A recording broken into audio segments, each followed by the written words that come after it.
Joining us today is Alex the Great Volkanovski, UFC's featherweight champion who is preparing to face Brian Ortega at UFC 266. Alex, welcome to Sky Sport Playmakers. Thanks for having me. Always good to have a chat. How are you? I'm very well, thank you. Look, before we get into it, I did speak to Dan Hooker before speaking to you and asked him about what he thought about you as a training partner, you as a fighter, and his predictions for your fight coming up. And he simply replied with, "You're a menace and a pit bull." Oh, that's good. Yeah, no, Dan, obviously, we've been training together for a while. Even in a Thai Muay Thai, we did a bit of training together. But obviously, our city kickboxing, we do a lot of rounds together and things like that. So nothing but mutual respect. Obviously, he's good at what he does. I'm good at what I do. So yeah, the respect is mutual. That's amazing. Let's talk a little bit about that city kickboxing relationship that you do have, because it feels like you're the adopted brother that came into this Auckland gym. And although we know you're, fiercely staunch representative of your own gym, you have found a home with city kickboxing and the boys just seem to love you. So can you, describe that relationship you have?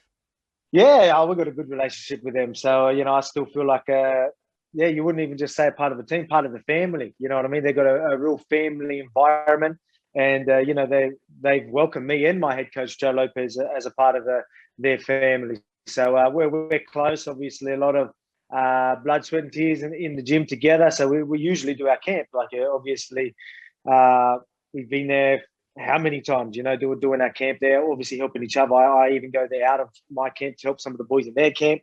But we're just obviously not able to do that right now. But man, nothing but just a good relationship. We get along with them. We're literally, again, I sound like a broken record, but it is a family. It is a family environment, and it feels so good to just be a part of that. I mean, obviously we do our thing over here, and we've got our family here, but it's also great to know that we could go to New Zealand and get that love over there. Yeah, it's really special. It's something that you don't commonly see in the UFC, gyms switching over like that. So it is awesome to see.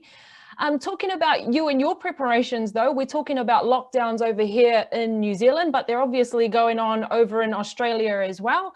So talk about how you've been, well, excuse the pun, combating that to get ready for your big fight. Yeah, I'm lucky enough for when we train over here, we get a lot of local talent. A lot of the guys from around here and there to come in our bubble. So we're allowed to have a bubble and train. So we only have limited numbers, but where there's usually about probably 8 of us, and we just make our own team of just professional fighters and help us with camps. I've been lucky enough to do that for the last few camps while we've been in lockdown and through all this whole mess. But it's been great. Again, we usually go to city kickboxing and do a bit there. But we always base out of here. This is even when I'm here, I'll have the boys here for a few weeks, and then I'll go to city kickboxing a couple of weeks, come back. So we're just not able to go to city kickboxing for the few weeks that we usually go there. But again, we're obviously in touch with the boys over there and things like that. But I mean, the guys that we have here, we've got UFC fighters like Jamie Malaki, Joshua Coolabell, Ross Pearson's with us at the moment. Like a few of the guys, and then a lot of local talent as well. So mate, there's plenty of talent this side of the world. You know what I mean? And there's obviously names that people might not have heard of yet. But again, that's what's special about it. It's what I love about it. Even city kickboxing doing so good over there, and all the fighters over here doing so well.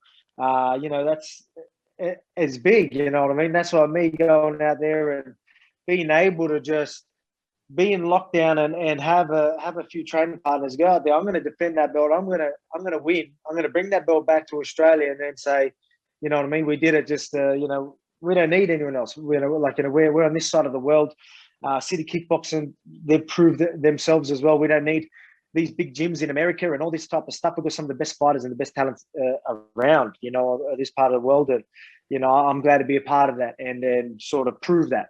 I like, the talent we have is pretty incredible. And, I feel blessed to be a part of that and to show everyone in Australia, in New Zealand that, hey, I'm just a regular bloke, but I'm the best featherweight in the world. You know what I mean? So, it's pretty cool. So, the sky's the limit for anybody. Absolutely. And obviously with ambassadors like yourself, and of course we've got a champion over this side of the Tasman as well, can only help, really bolster, the ranks of fighters on both sides of the Tasman. But your fight coming up with Brian Ortega has been kind of a long time coming.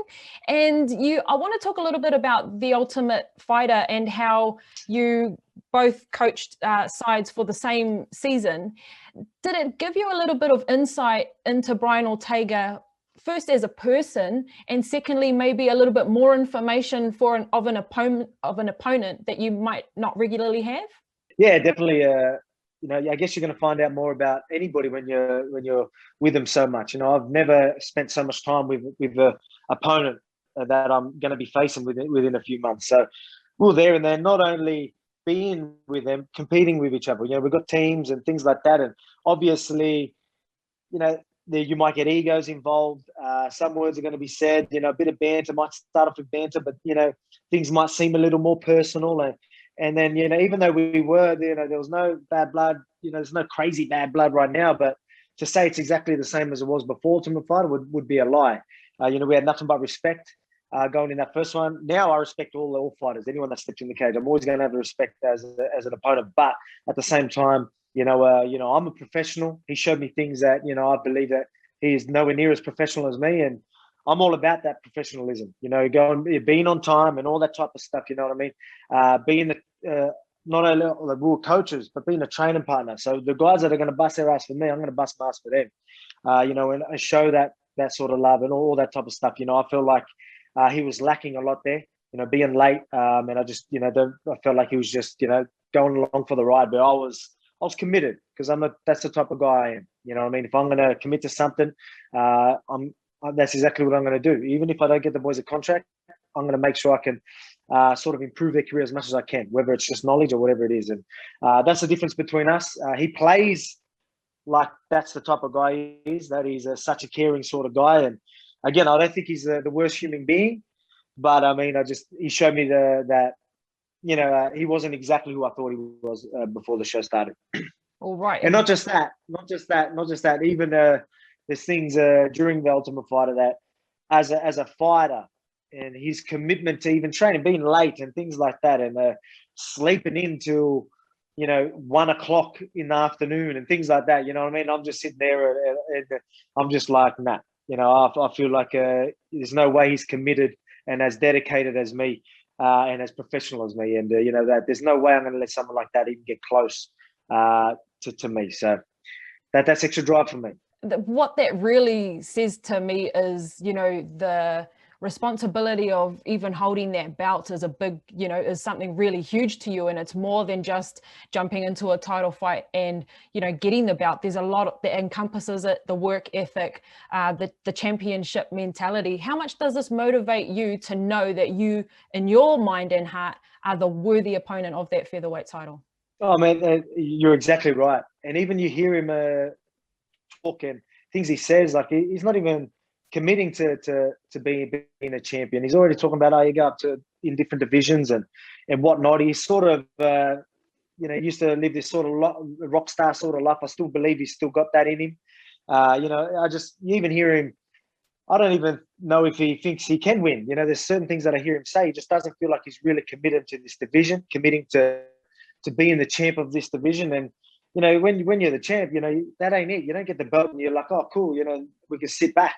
I got that belt and I'm still busting my ass, sorry for using that language, harder than ever. I'm over here doing, I'm hitting numbers that I've never hit before. And that's just the type of human being I am. You know what I mean? I'm the type of guy that I've always been a hardworking guy. And, you need to be dedicated, committed to this sport to even deserve to have that belt, just to deserve to have the belt. And then to even get it, you need to have that. There's no way. I believe his only chance is to get lucky and land a lucky punch or a lucky submission or something like, just like any other fighter has that chance. He doesn't deserve it, and there's no way I'm going to give him that. I'm too defensively sound, and I'm going to show him on a whole nother level and show him that what hard work and true dedication looks like. You're undefeated in the UFC since 2016. You've already defended your title before, and you're going to be doing it again. So, if there's anyone who knows about, doing the research, getting ready for what's going to come, is probably you right now. What are you expecting from Brian Ortega? His fight style has kind of changed over the last few fights, I believe. But what are you expecting from him?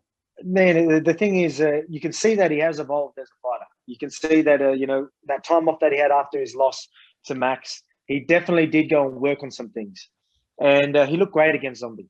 But I mean, I've said this a million times.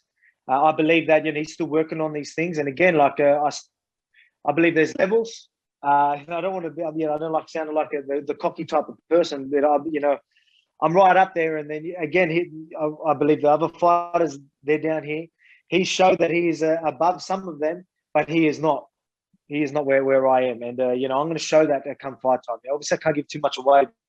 But what you've seen against Zombie, there's no way I'm going to let him have that the patience. He's not going to have the time to just sit there and fight his fight. That's just not how things are with me. He's trying to fight he's trying to play this chess match that we're playing. But again, this ain't a chess match when you're just playing with someone and then you can take your time to, what's your next move? Take your time. We're playing that. What is it called? That fast chess. I don't even know the name of that. When you're sitting there and you've got to pa, what is snap chess, whatever you want to call it. That's the game we're playing. I'm playing. I am going to have you making these decisions or trying to make these decisions like that. And if you can't keep up, it's downhill from there. And that's I'll show that again. I've proved that to a lot of fighters, and I'm banking on doing the exact same to Ortega. Overall, UFC 266 is, if you are in the UFC business right now, that is a card that you want to be a part of. It's absolutely stacked, and you are headlining that card. In the scheme of things in your UFC career, is this the biggest stage you've been on so far, or will be on? Yeah, it definitely is. Main event, is obviously on such a stacked card as well. International Fight Week over there in Vegas, huge week. Massive card, you've got Robbie Lawler, Nick Diaz, a fight that I remember watching when I was a kid, and now I get to watch it again. The comeback of Nick Diaz, even having like Dan Hooker on the card and things like that, man, it's such a great card. 2 title fights, stacked from top to bottom. So it's a great card to be on just in itself. And then to headline it is just an honor, you know what I mean? So, I don't feel the pressure of that.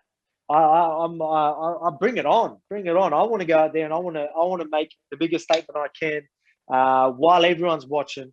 You know what I mean? I'm ready to do that. There's no pressure there. That I'm going to enjoy the process and do what I do best, and let's go out there and win. But I want to win in wild fashion, and I want people leaving that arena. People leaving, we've got people in lockdown. I want them leaving their lounge room on a high, give them, brighten their day from such a great performance. So I can't wait to go out there and do that. Now, this final question is a little left field, the word field. Now, I know you used to play rugby league. You played it very well as well. Born in Wollongong and, Illawarra Hard. Do you keep an eye on the NRL still? And what is your team and what are you making of the competition so far? Yeah, still keep an eye on. Obviously, I can't keep an eye on it as much as I usually would. I don't watch this TV as much as I used to, but in saying that, I do still support even the local teams who I used to play for and things like that. I support the Dragons in the NRL because they're local, so I'm always going to back the locals. That's just how I am, and I still keep an eye on it. We actually just because I've got a children's book, and everyone's obviously struggling, so we Group 7 is a competition like sort of group that we used to play for. So we've just gave like 15 boxes of my children's book to the Group 7 to give to the kids, through these hard times, give them a bit of hope. And because it's talking about resilience and all that type of stuff, just something to give back. Because again, it was a big part of my life. Rugby league was a big part of my life and made me who I am today. And it's obviously for me it's nothing to give a few books, but this could mean the world to these kids and maybe give them hope. And this guy used to play for Rilla Gorillas. I played for Rilla Gorillas. Now he's a world champion, UFC world champion. How good is that? Sky's the limit for me as well. Let's be resilient. Let's be disciplined, and let's see what we can achieve. So again, massive part of my life, made me who I am today. And you still see traits of my rugby league days in the person I am today, and even the athlete you see in the octagon.